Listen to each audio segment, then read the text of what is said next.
Marami pa rin nagtatanong sa akin kung paano gumawa ng page. So, ituturo ko ulit. Ito yung panibagong content ito gagawin ko. So, sundan nyo itong gagawin ko ha.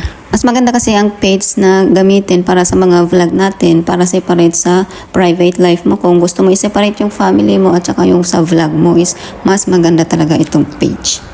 Uulitin ko para sa mga hindi marunong gumawa ng page itong video na ito. So, pupunta tayo ngayon sa Facebook apps muna. Open natin ang Facebook, and dito sa main natin, dito sa main account natin is may makikita tayong page. Ipindot natin itong page kasi dito tayo gagawa ng Facebook page natin.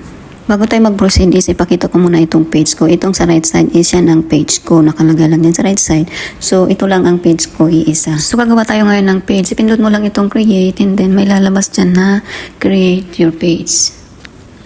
Maglagay ka ngayon ng page name mo. Kahit naman na hindi yung pangalan mo sa profile ang ilagay mo, okay lang. Ang importante yung profile mo is, yung main account mo is yun yung tunay mong pangalan. Pwede kang gumawa ng maraming page, basta dito ka lang banda gumawa ng page mo. Kung kaya mong trabahuin yung page na ilalagay mo. Kasi kung marami, syempre marami kang gagawin, di ba?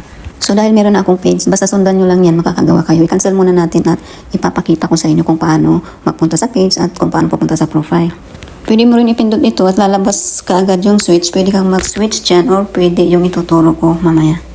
Ayan o, pwede kang mag-switch dyan. Switch to page or switch to profile. Iisa lang dapat ang Facebook main account nyo, yung profile nyo. Huwag kayong gagawa ng dalawa tapos gagamitin yung pang-vlog dahil magiging violation yun. So, babalik tayo sa main account ko. Nandito tayo sa main account. Itong main account ko, ito, at saka ito yung page. Dito sa araw na to, kung ilan yung page mo, dito mag-a-appear pag pinindot mo. So, dahil isa lang yung page ko, ayan, ang nalabas. Pwede kang mag-create ulit kung gusto mo. Dito lang ipindot mo. So, ito na ngayon ang page ko. Mabilis lang, di ba? Pag pinindot mo yun sa kanan. Ito ang page ko. And then, ito naman yung sa main. Kung gusto mong bumalik sa main, is ipindot mo lang itong nasa right side na yan. Babalik ka ulit sa main account. So, nandito na tayo sa main account ko. Please like and share kung nagustuhan nyo yung content ko. Thank you!